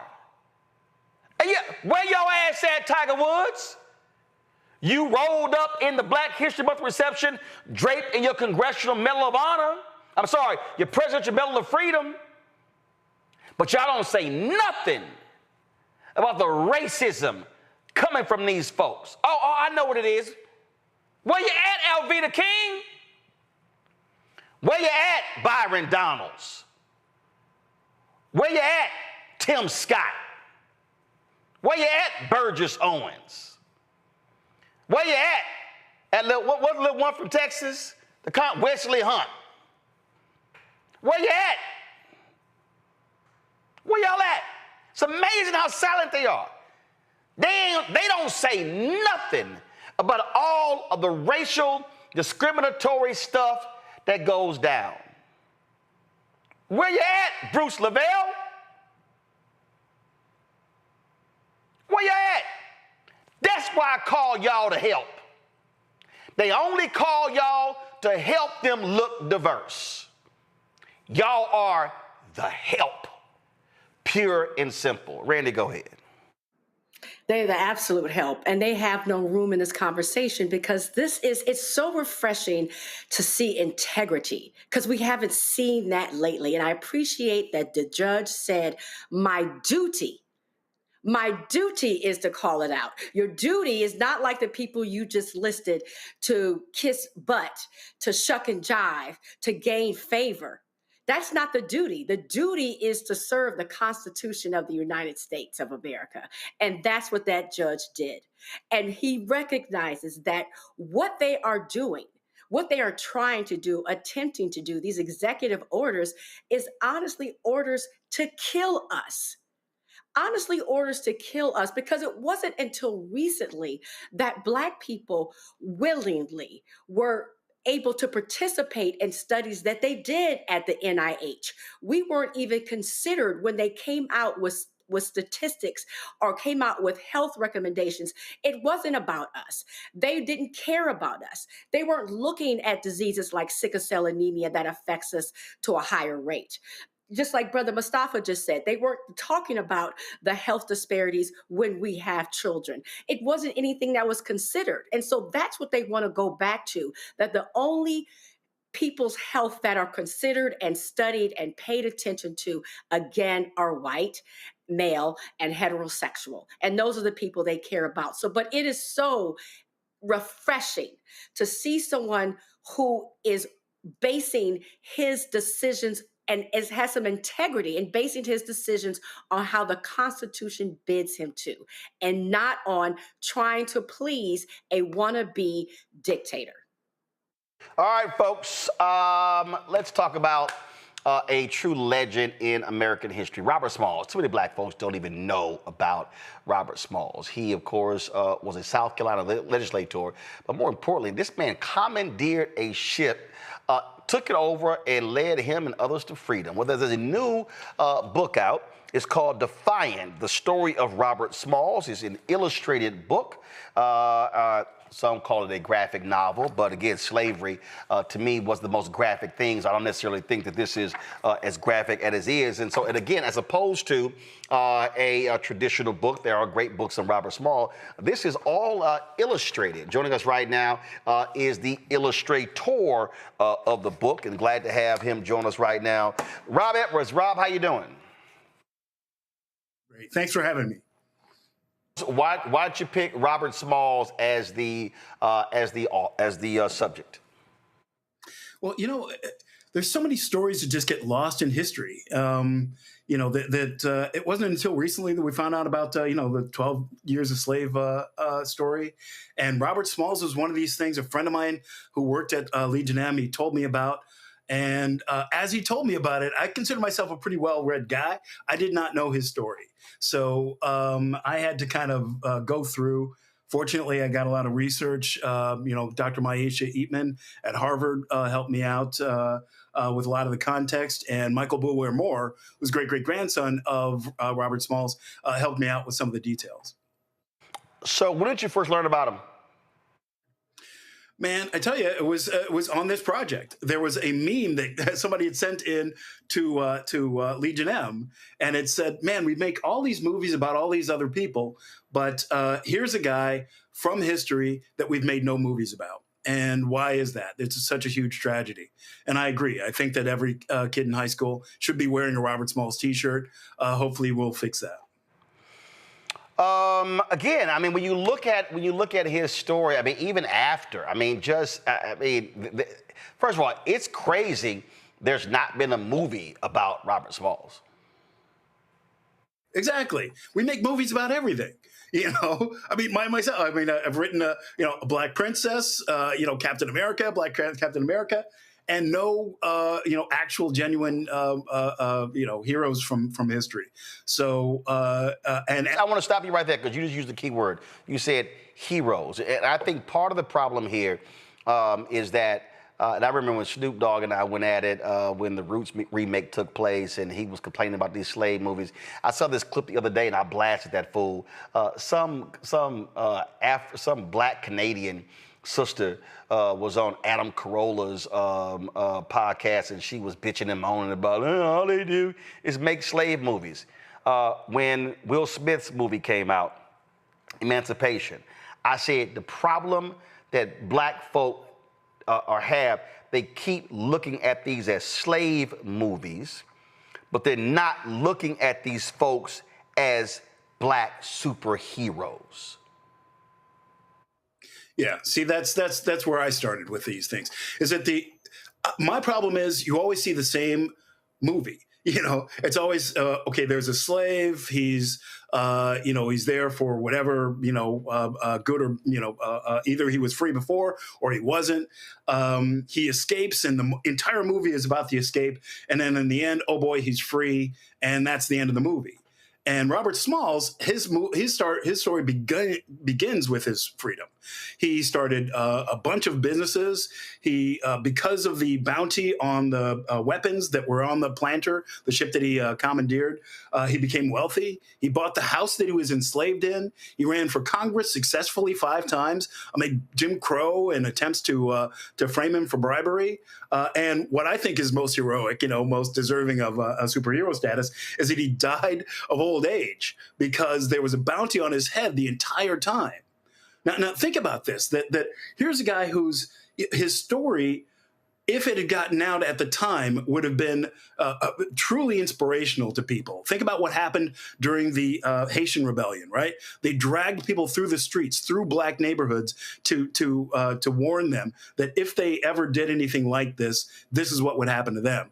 And here's a guy who not only escapes, but he meets Lincoln. He convinces Lincoln to allow black people to fight for the Union, which is, downstream from what you see in the movie Glory. And, he fights 17 battles. He's an amazing, amazing guy. This story is inspirational, whether he's white, black, or whatever. A quote here, it says, "My race needs no special defense, for the past history of them in this country proves them to be equal of any people anywhere. All they need is an equal chance in the battle of life." Absolutely. Absolutely. I mean, think about it. This guy, among other things, what he did was he disguised himself as the captain, mirrored the captain's mannerisms, got past 5 military checkpoints, and then surrendered the ship to the Union Army. So he outsmarted the entire Confederate Navy and showed bravery. They lined the ship with gunpowder so that in case things went wrong, they were going to blow up the ship. All of these things, and that was basically the case that he made to Lincoln. So I look at this as a story that we absolutely have to tell. That kids need to hear it. Kids need to be inspired by it. Here's a guy who came from the lowest to the low and went to the highest highest points of government. It's a shame that we don't know him more about him right now. I love this here. He participated in one of America's first mass boycotts of segregated public transportation. Streetcars in Philadelphia were integrated in 1867. And again, when you served in the state legislature, served in the U.S. Congress, did amazing work, and of course also tried to lead an anti-discrimination amendment to the U.S. Army. Go to my iPad.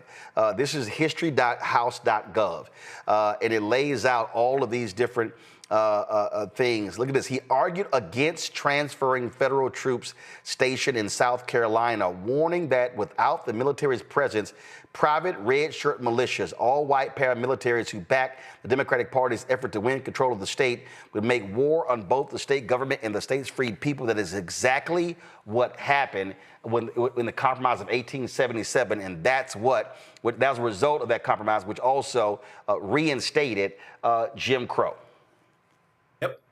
Yep. And one thing that I love about him is that he drafted the legislation that gave us public schools. that he was, it was so important to him that he couldn't read. He was a very well-spoken guy. He was basically raised as a, by a slave master as kind of a rich white boy. And so he was very well-spoken. P.T. Barnum had him giving speeches everywhere. And so when he was free, he had two tutors, one in the morning, one at night, to teach him how to read. So when he got to Congress, one of the first things he did was public schools. And it's a shame to me that in public schools, we don't teach Robert Smalls. It's a tragedy. Questions for our panel. Joe, you're first. This is a really interesting project, and I wonder what you would see as the takeaway, the lesson. Is there some 15,000 foot view that you would, in addition to, of course, the obvious, the idea you hadn't even known about this, and you consider yourself learning and looking at those things, that this undiscovered story of this man, that's a big thing as well. But what is the piece that you'd like people to take out of the story that they can turn around and apply in their own lives and be encouraged and inspired? Yes, two things, actually. One is that here was a man who he's never in his brain was he a slave, in my mind. That he had a vision of what he thought the world should be, and he made the world kind of conform to his vision. One of the reasons why he stole the planter on the night that he did was that he was afraid that his son was going to get sold by his wife's owner. That he was very bad with money, and he had just had this child, and black boys, on the market would have bailed him out of a lot of his financial jams. So here was a guy willing to do whatever it took to make the world a better place for his family. So that's one. The second is we have to tell our own stories. That this story, there's a reason why you don't hear it. You guys have been talking about it. There is a an effort right now. Pete Hegseth is renaming, all kinds of, bases and military ships, and it's all but being erased. I think what's going on in Florida, I'm not expected to do any book signings there anytime soon, but there is an attempt to stop telling our history, and we have to find a way to tell it. I'll say also, I have two sons, and if I gave them a book on history, who knows what would happen to it? But a comic book, a graphic novel, I think that you got to meet people where they are, and I think this is a great way to tell it. Now, first of all, how old are your sons? Now they're old. Now they're 32 and 27. But they, bruh, see you see it's real simple. You want to eat, you want to read. See, it would have been like, hey, you got to take your pick. You want to be clothed and fed, what you want to do. All right? Look, I understand. I'm a hardcore reader. I remember, look, my oldest niece, Atlantis, she now worked for me. She came to me one day. She's like, Uncle Roro, can I watch TV? I shot her a look. She went, read a book? I said, that's a good choice. Yeah. No, they're good kids. My oldest kid was an Ivy League. He went to the Ivy League, and my little kid played Division I lacrosse. So I read. But when they were little, forget about bringing a book into their bedrooms. It would not get read. I'll tell you what, thank God this was the case. And a lot of black people out there, y'all probably have this here. Matter of fact, I'm going to pull this up here. Let me ask you, did you have this? And actually, pull up my guests and pull up my three panelists. I want to know that they all have this here. Did y'all have Ebony Magazine's brown leather-bound editions of the history of Black America? So there were like 4 of them. I think we only had 3 of them. Like you had to buy each one.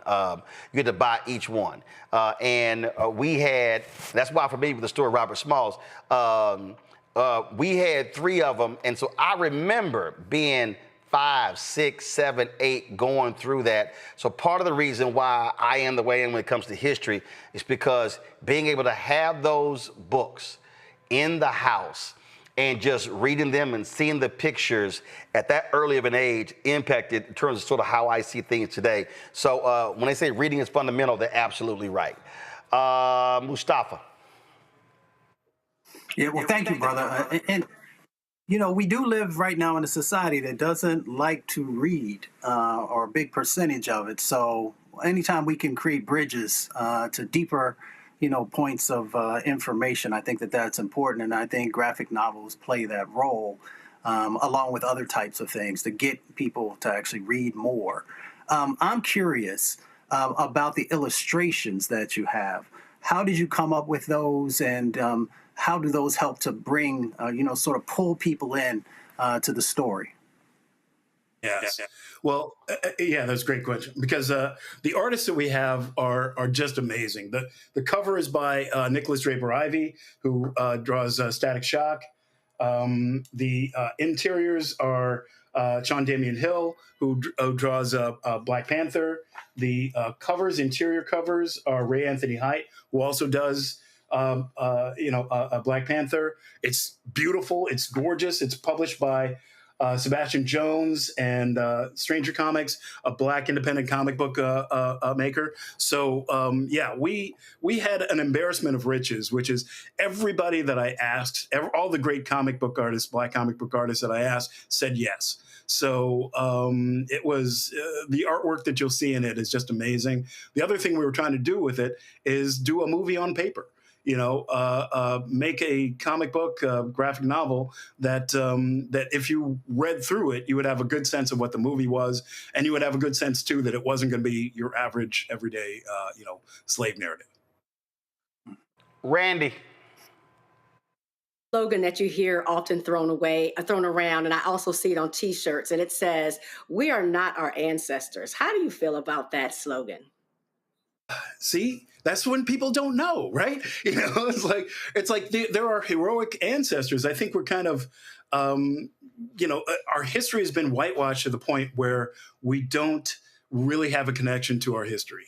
And, there were all these stories would normally get passed down verbally. We write it on quilts. We sing songs about our history and that's pretty much gone. You know, in the information age, well, the one piece of information that doesn't get carried over is our history. Most people don't know their grandfather's first name. So, that's where we are. And, we need to fix it ourselves, because I don't think anybody else is going to come to our rescue. And just so folks understand, this literally, I'm on Amazon. Here's how crazy this is. Go to my iPad.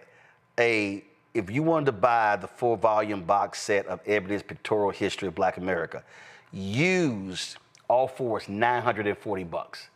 But I'm telling you, these books were the staple in many Black households, and absolutely Robert Smalls, his story was a part of that. And so, folks, if y'all want to check out this illustrated book, you definitely want to get it. So, again, the book is called, pull it up, Defiant, The Story of Robert Smalls. It is, again, his story is an amazing story. It is one that we often don't talk about.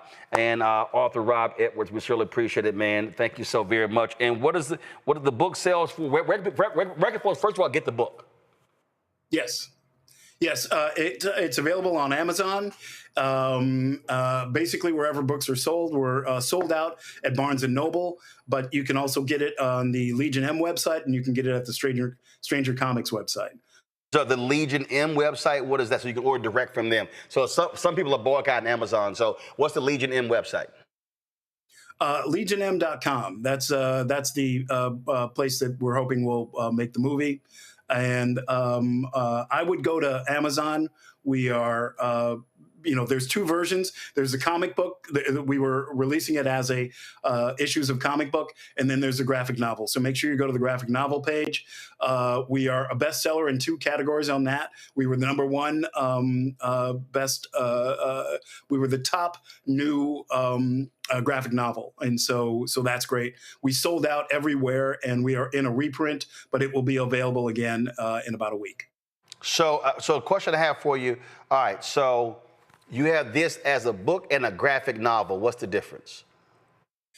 There's a comic book. There's a couple of comic books. The graphic novel. This is basically 4 graphic novels, right? So yeah, when you get to a page like that, that's the beginning of a new. The new chapters are all individual comic books. So this is all in one? Yes, this is all in one. Okay, got it. So it's the okay, got it. Okay, that's what I was, okay, got it. Okay, all right then. Well, folks, check it out. It's called Defiant, the story of Robert Smalls, and keep us abreast about that book. Oh, you got it. You got it. And hope. Keep us abreast about the making of the movie. Got it. Will do. A lot. Thanks for having me. Folks, going to a quick break. We come back. We're going to talk about our new shop, Black Star Network product. You don't want to miss it. That's next. This week on A Balanced Life with Dr. Jackie, we're talking faith, family, and fatherhood, from rebellion to rebuilding. Each of us has different things in our toolkit that we need to look at to determine how to establish a way forward. I know going forward is not easy, and most of you, like some people, don't like change. But as we talk about it, we grow together, we love together, we live together, and we laugh together. It gives us an opportunity to discover how to set the pace for what comes next for a healthy, happy, and whole life. There has to be consistency in their lives that show that you care, for them to know that you're listening, and then that builds trust. And then once you build the trust, they'll begin to open up because you have become their safe place that they have been seeking. That's all this week on A Balanced Life with Dr. Jackie here on Black Star Network. I'm Russell L. Honoré, Lieutenant General, United States Army, retired, and you're watching Roland Martin Unfiltered.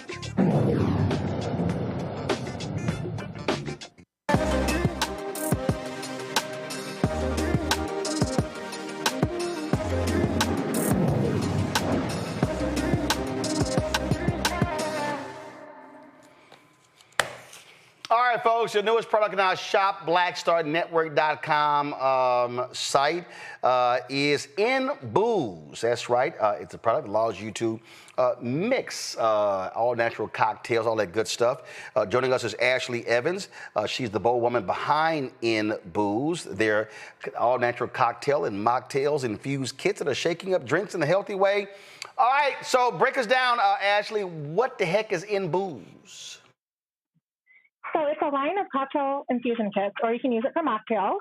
So it's a little pouch of dehydrated fruits and herbs, and then you just put it in a mason jar, and then you let it sit for about 3 days with alcohol. 1 day if you put water in there, and then you get a cocktail or mocktail from it. So you want to mix it with some sort of mixture afterwards, but it's all natural. We dehydrate everything in-house, and it's very clean and easy to drink. So you mix this with alcohol? Do you mix it with water? What do you mix it with? Yeah, so normally we say mix it with alcohol, but yes, of course you can mix it with water and make mocktails as well. So you want to do about 2 or 3 cups of alcohol with it and let it sit for 3 days, and it'll rehydrate all the fruit in there, and it'll add the flavor for you. So it's just all natural. Most of them are sugar-free. So it's just a really easy way to have nice and light cocktails at home that are bar-style, top shelf style. Yeah. And so how'd you come up with this? Where did it start? So in 2018, I just was looking for an easier way to have good cocktails at home. And I noticed when I would make videos, and I was a food writer before this. So when I would make videos, people couldn't find the ingredients that they were looking for. So then I just started kind of dehydrating everything in sight and then putting it in little pouches. And InBooze just kind of came there. I came up with the word, and then I was like, oh, what are we doing? We're putting things in booze. So that's just where the word came from. And then I just ran with it. So we started with 3 flavors. And now we have over 40. So it's just one of those things that keeps growing and growing over time. Question from the panel. Let's see. Who would I say the biggest drinker on this panel? That would be Randy. I knew it. I knew you were going to come to me, and you're right. Because I want to know where you get these, because I'm ready. And would they be considered healthier than when you buy mixes from, the bar mixes they have? So we do have a website. It's InBooze.com. And then, yes, they are much healthier because it is just sliced fruit and we don't add any sugars or anything like that. So it is much healthier. It's very straightforward. What you see is what you get. There's not any additives. And we have all the flavors on our website, and you can also order off of Etsy as well. So we have quite a few different options. We also have garnishes, cocktail salts, and then there's also sugar cubes too. All right then, Joe. So tell us about the next frontier. What do you guys see yourselves doing next? A very innovative, interesting product. And I think it's great that mocktails are available as well. But what would you think your next frontier might be? So we're in a lot of boutiques and flower stores, but I really think that there's a whole untapped market with the bars and restaurants. We have a really great product that also could be used behind the bar at airports and things like that too. So we're trying to look at like a larger scale, and so like larger cocktail infusion kits and just different ways to help people have great kind of healthier drinks in restaurants also. Mustafa. Yeah, I'm out my depth on this one. I'm the mocktail person, but I'm curious, what flavors are the most popular? What seems to sell out the most? So I would say for sure year-round berry lavender lemonade has been a great one that we love to sell. Spicy margarita, that was featured by Oprah in 2020, so that was a big one. That's always a top seller for us. And we love the blackberry smash too. And all these are also great as mocktails. So from cocktails and mocktails, you're really having an elevated drink. First of all, when did you start this, and how have sales been going since you launched? So we launched in 2018, and once COVID hit, I was really, really nervous, to be honest. And with the whole drinking at home, it really kind of helped us kind of skyrocket. But it was one of those things where it's like, what am I doing? You know, it's one of those things where it's like, it's a blessing and a curse at the same time. So from 2020 on, we've been really scaling pretty quickly. We are handmade though, so we do have some limitations, but we're just really working with it and just having so much fun. And that's the biggest thing. Obviously right now with the economy how it is, there's always going to be some hurdles that we have to get from packaging or just even with produce and things like that. But we're just kind of hitting those barriers whenever we get to them and trying to work through it. But it's been great. All right then, folks, if y'all want to try out InBooze, go to, so I'm looking, do I have, I don't have the product, I do have the product, here's the product right here. So hold on, let me just go ahead and grab this, y'all. All right, let's see here. Let me read this here. So, all right, we got InBooze alcohol infusion kit. Now, I don't drink, so it's gonna be the mocktail. So we've got Miami Vice, strawberry, coconut infusion. It says each infusion makes 8 to 10 cocktails. We've got Citrus Grove margarita and orange twist on our classic margarita. So that's one right here. We got here, Randy getting so excited me reading this here. We got red wine sangria. Okay, we got this one right here. I'm telling y'all, I know Randy was like, yo, can you slide them to the crib? It says old fashioned. Old fashioned. We got that one right there. We got blackberry smash, lemon and blackberry paired with a hint of sweetness, a refreshing flavor. All right. And then the final one is a berry lavender lemonade, triple berry infusion with a lemony lavender kick. And so those are the 6 different InBoozes they have there. So Ashley, great job. We appreciate it, folks. Y'all can go to shopblackstarnetwork.com to check out the InBooze products. Go to shopblackstarnetwork.com. Control room, come on with the graphic. Shop, can y'all come on? Thank you. Come on, faster. Thank you. ShopBlackStarNetwork.com. You can check out the InBooze products. You can get the other products. Give me a shot of the other products that we have. We have folks on the show. Give me a shot of the other products. We supposed to have like a tight shot of the products, y'all. Over there, that's too wide. Y'all can't see nothing over there. So anyway, let's get that fixed for the next segment. So again, we got a number of Black-owned products on ShopBlackStarNetwork.com. Please check it out. Ashley, we appreciate it. Thanks a lot. Yeah, thank you so much. All right, folks, let me thank Joe, Mustafa, and Randy for being on today's show. Thank you so very much. I appreciate y'all being here. Folks, don't forget, Lots we want you to focus on. First of all, do we have the graphic on Saturday?